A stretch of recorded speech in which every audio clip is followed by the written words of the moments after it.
চাপৰ আৰক্ষীৰ আন এক সফলতা। চাপৰ আৰক্ষীৰ জালত মন্দিৰত চুৰি কৰা চোৰ।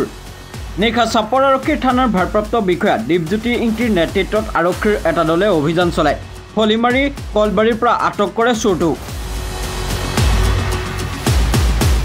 চোৰটোক লৈ নিশাই চাপৰ আৰক্ষীয়ে অভিযান চলাই চুৰি হোৱা মন্দিৰৰ সামগ্ৰীসমূহ উদ্ধাৰ কৰে।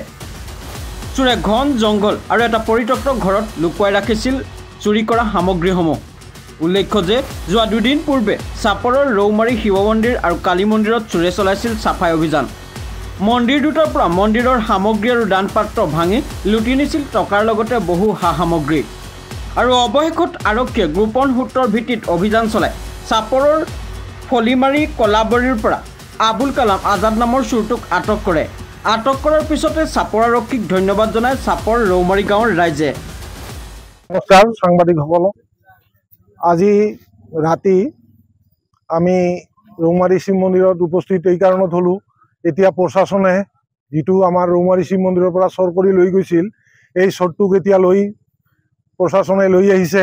প্ৰশাসনে লৈ আহি সম্পূৰ্ণ বস্তু ইয়াতে কি কৰিলে, আমি উদ্ধাৰ কৰিলে। যিখিনি আমাৰ চোৰ কি গৈছিল সেইখিনি গোটেইখিনি উদ্ধাৰ কৰিলে। যোৱা যিটো কিহত ৰৌমাৰী শিৱ মন্দিৰৰ সভাপতি হিচাপে ময়ে কেছটো দিছিলোঁ।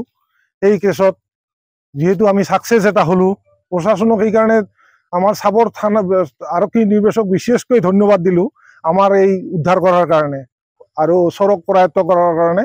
এতিয়া আমাৰ যিখিনি চোৰে মানে লৈছে সেইখিনি গোটেইখিনি আটাইখিনিয়ে উদ্ধাৰ হ'ব বুলি মানে প্ৰশাসনে জনাইছে। আমাৰতো কি হৈছিল, আমাৰ চিলিণ্ডাৰ ইতিমধ্যে প্ৰশাসনেতো উদ্ধাৰ কৰিলে আৰু এমপ্লিফায়াৰ এইবিলাক মানে কি কৰি প্ৰশাসনে এতিয়া কি কৰা নাই বস্তুখিনি আমাক জনাব। চোৰজনৰ এনে ছাৰৰ মুখত শুনিলোঁ, চোৰজন এই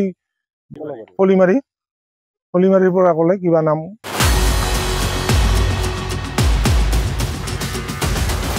bureau report, nation first news, Guwahati.